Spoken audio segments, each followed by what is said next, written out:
Welcome back for the second half of the presentation on capital budgeting, and we are now moving on. But once again, I would briefly like to remind you the stuff that we have talked about in the first part. First of all, we have defined what capital budgeting is all about. We have taken a look at the different types of costs which need to be included in the capital budgeting process.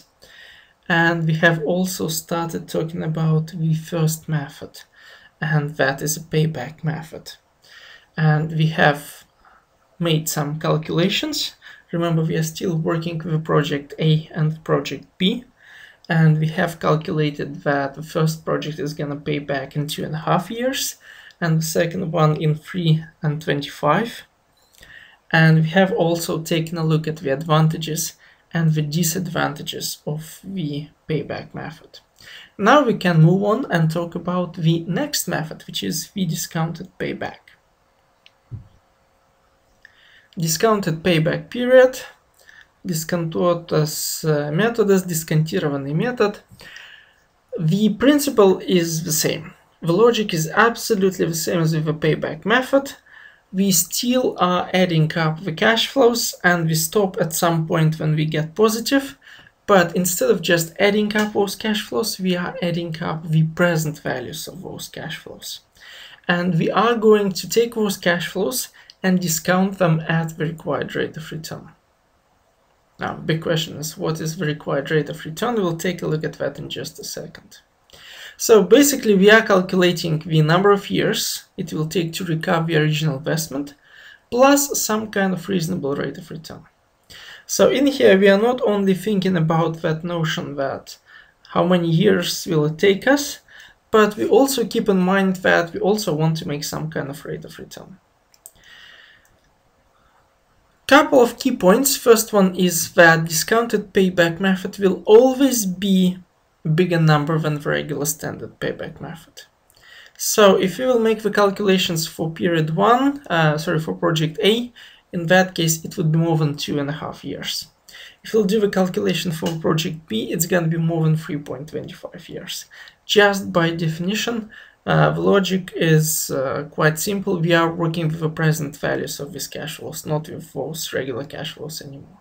And of course, you know that with the present values, you'll always get a bigger number, bigger payback. A second point is that it fixes one of the main problems with the payback period, and that is the failure to incorporate the time value of money. So that's precisely what we are trying to do in here. We are trying to bring that notion of a time value of money into the picture. Now let's see how it works. Another fundamental question is, what kind of discount rate are we going to use for our calculations? Well, the answer is in fact quite simple. We already know that measure, and that's weighted average cost of capital. And that's precisely why we spent so much time in previous presentations talking about that notion of a weighted average cost of capital. Remember, how do you calculate one? You take the weight of debt in your capital structure and multiply it by the cost of debt. By the way, also keep in mind that very special thing about debt in general is that this one is tax deductible. So you have to take the cost of debt and multiply it by 1 minus the tax rate. You be careful with decimals in all the formulas. This one is tax deductible, so that's why debt is usually less expensive than the other types of capital. And then you take the weight of a preferred stock multiplied by the cost of a preferred stock, and then you take the weight of equity, the common equity, and multiply it by the cost of equity. That's how you get your weighted average cost of capital. That's how we did that previously. Now, of course, keep in mind that in some cases you won't have the whole capital structure, so you might not have a preferred stock, you'll just ignore it, or you might only have just the debt, very little equity. So in that case, once again, you will just put a very small weighting for the equity and you can move on. Now remember, for the cost of debt, we will usually use the yield to maturity or the actual cost of borrowing if this is a bank loan. And for the cost of equity and the cost of a preferred stock, we use that model, the dividend discount model or the free cash model, or any model which you like in order to derive that required rate of return. So let's take a look at our cash flows at our project A. Let's say we are going to discount everything at the cost of capital, which will be equal to 10%. And we take 1,400 and we discount that at one period at 10%. By the way, that's going to be our present value of a single sum table. So we take 1,400 multiplied by the value of the table. We get 1,272. And then we are going to take 1,000. Take a look at our same table once again, 10% 2 periods. Multiplied by that value, we get 826. We do the same for a third year, fourth year, and so on and so forth, for all the years that we do in fact have.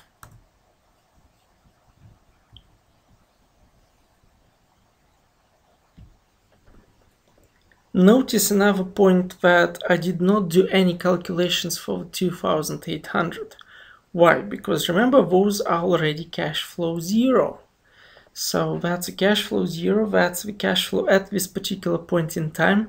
It's already the present value, you don't have to do anything.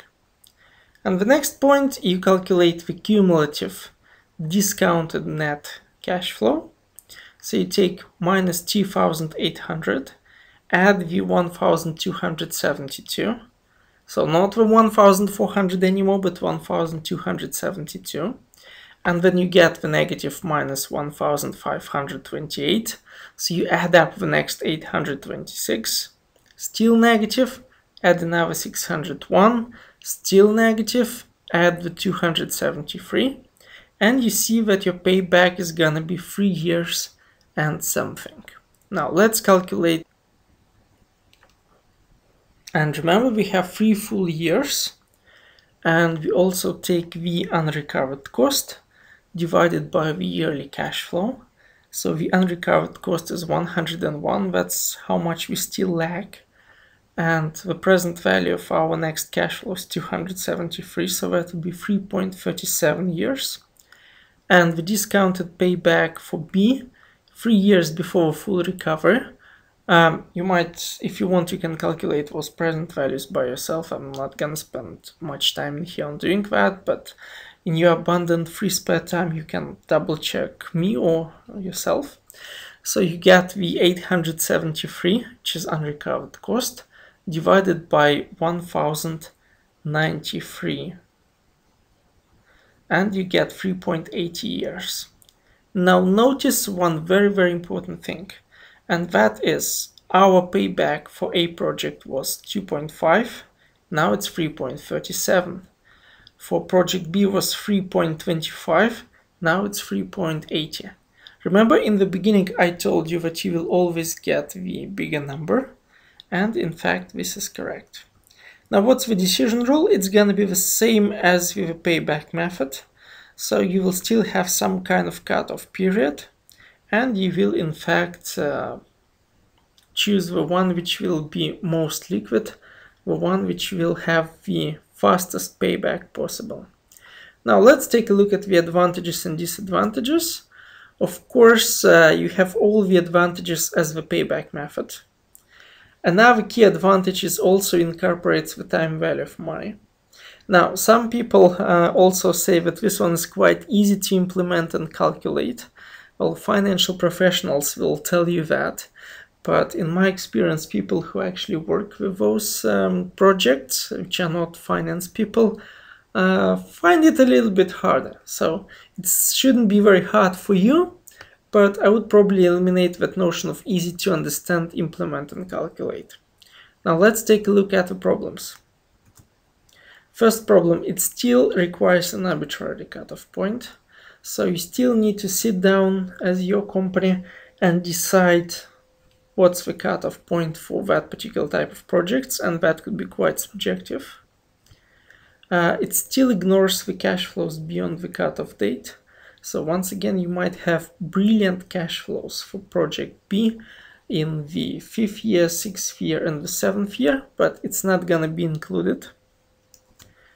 It is still biased against the long-term project, so you're still not gonna fund your projects like R&D, patents, copyright developments, and so on and so forth. And it also requires the careful calculation of the cost of capital, which is also quite subjective and subject to discretion. In here, you want to be as precise as possible in your weighted average cost of capital calculation, because if you are not, 1% plus 1% minus is gonna amount to a very, very big difference.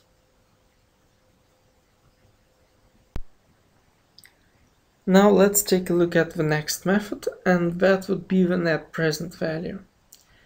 Net present value, гряной dabartinė vertė in Lithuanian, or текущая приведенная стоимость in Russian, is a sophisticated capital budgeting technique. So now we are getting into sophisticated territory, I guess, which is found by subtracting the project's initial investment from the present value of its cash inflows. And all of that is also discounted at the required rate of return, at weighted average cost of capital. Now in here you have a formula, the NPV, the net present value, is equal to the present value of the cash inflows minus the initial investment. However, to be honest, I do not really like that particular formula. Why? Because you take the present value of the cash inflows, but in some cases you might have some kind of cash outflows later. For example, in the 4th year, you might want to update some part of your equipment and you will have another cash outflow, and that formula would not work in that particular case. So I would suggest a much more intuitive approach is just to list all of the cash flows which you have. If it's a positive, put the plus sign in front of it. If it's negative, put the minus sign in front of it. And then calculate the present value of all of these cash flows. And then just simply add them up together. Positive, negative, doesn't matter. Just use the addition sign. If it's negative, it will plus and minus will cancel the plus out and you will get the negative number.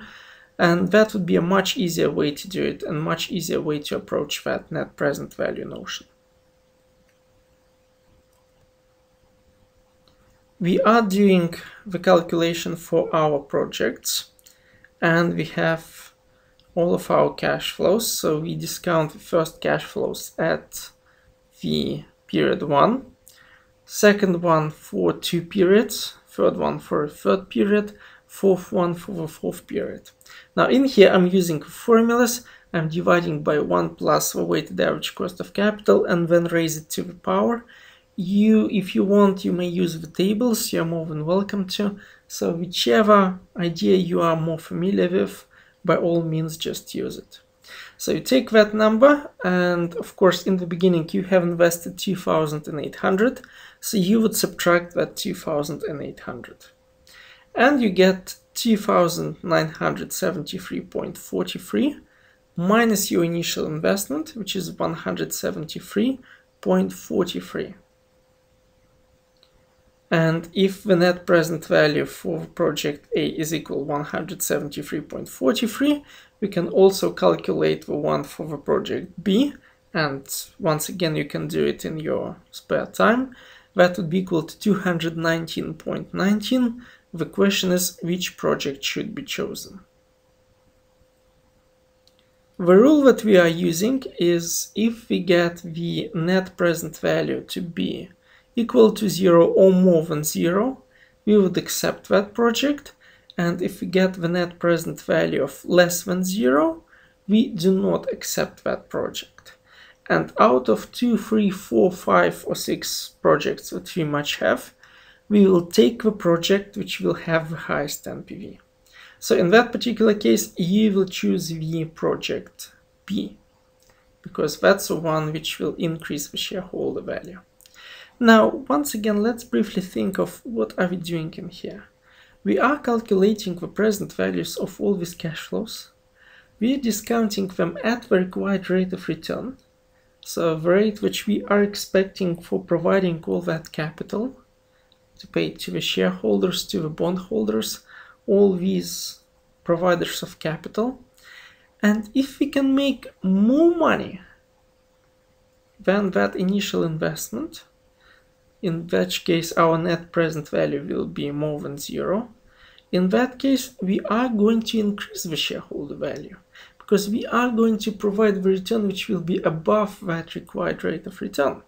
So that's why we are accepting those projects. Now, some of you might have a question: if the NPV is equal to zero, why still do we accept that project? Well, remember, if you would calculate your cash flows correctly, and especially if you would include the opportunity costs, in that case, when the NPV is equal to zero, you are not making economic profit, but you are still making the accounting profit. Now, when the NPV is less than zero, you are not making the accounting profit and you are not making an economic profit. So that's when you really destroy the shareholder value. Now, let's briefly take a look at the advantages and the disadvantages of that particular method. First advantage is that it incorporates all the cash flows. So you might have cash flow 1, cash flow 2, cash flow 5, cash flow 100, cash flow 200, and all of them will be included in the calculations, which is awesome. It incorporates all the cash flows which we need. Second one, very good thing is that it incorporates the time value of money. Once again, beautiful. We are incorporating the present values because we know that cash flow now is not the same as a cash flow in 5 years' time. It's gonna tell us whether shareholder wealth is increased or decreased, and this is quite straightforward for a financial manager, because now they immediately see if they are maximizing the shareholder wealth or in fact destroying that shareholder wealth. So that's very straightforward. You immediately get a very clear output, whether you are increasing the shareholder wealth or decreasing the shareholder wealth. It incorporates the risk management, and this is done in a very subtle way. It is done through the required rate of return. Basically, if you got interested in the capital budgeting and if you decide to do a little bit more in terms of the actual reading, you can pick up any book on capital budgeting, and you will see that it is also possible to play around that required rate of return a little bit. So if you have a riskier project, you might want to increase it just to incorporate that riskiness into that project. And this is frequently done through the adjustment to the required rate of return. Now, once again, in all of our problems, the required rate of return is going to be given, but keep in mind that it is possible to make the adjustment if you would need to. Now, of course, if there are advantages, there must be some disadvantages. And in fact, there are some. First of all, it's not that easy to calculate. You probably wouldn't want to make these calculations without the help of Excel. And by the way, if you ever need to do the calculations in Excel, there is a wonderful formula which is even called the NPV formula. So it's not that easy to make all these calculations, so you'll have quite a lot of spreadsheet knowledge in order to do that. Second disadvantage is it requires careful estimation of a required rate of return, once again. So you better be careful in your weighted average cost of capital estimation. And that brings us to the next topic, which is the internal rate of return, ведение пълна норма.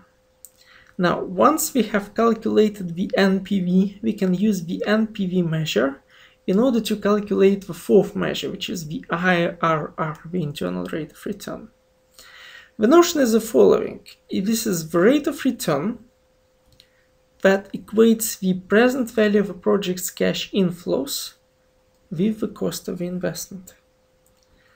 And if we were calculating NPV which was based in dollars, liters or euros, we are going to calculate the internal rate of return which is going to be based in percentages.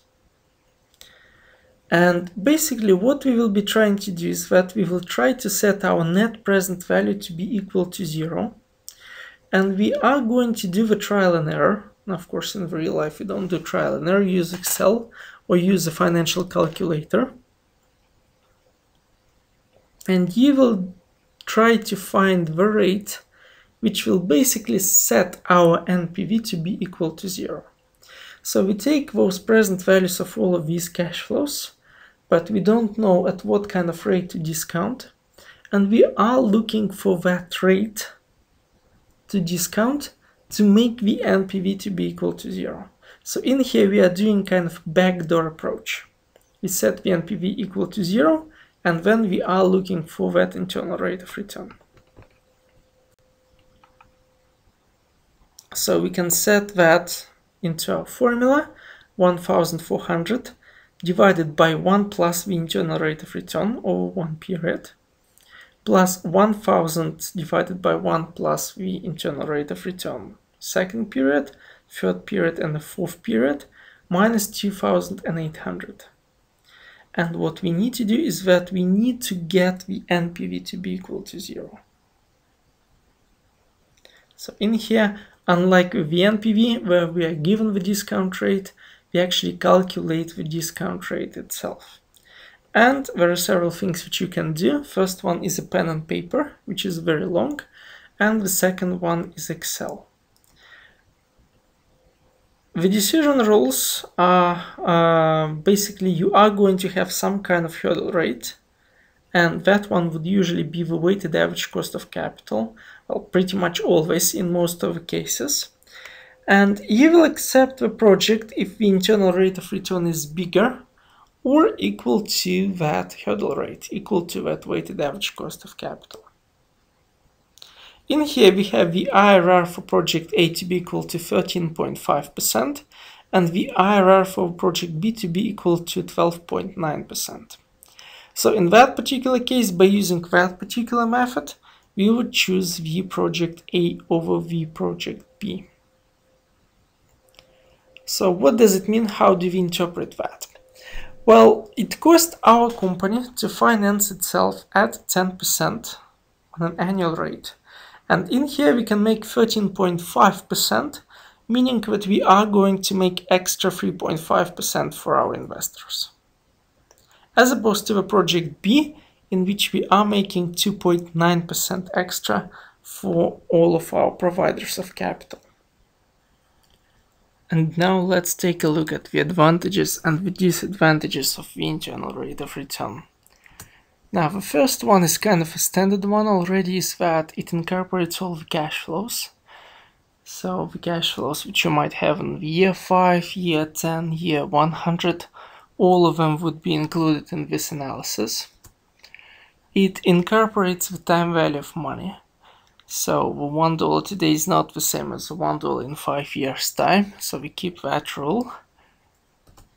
The third one, it is expressed in percentage, which is quite intuitive to a lot of financial managers. Probably that might not be very intuitive to the company's managers, but this is very intuitive to financial managers, because all the time we are making the comparisons when we are making calculations, and in here we can do it very easily. We can just see, okay, that's how much it cost my company to finance itself, that's 10%, that's the rate of return that I'm making, which is 15% or 20% and so on and so forth.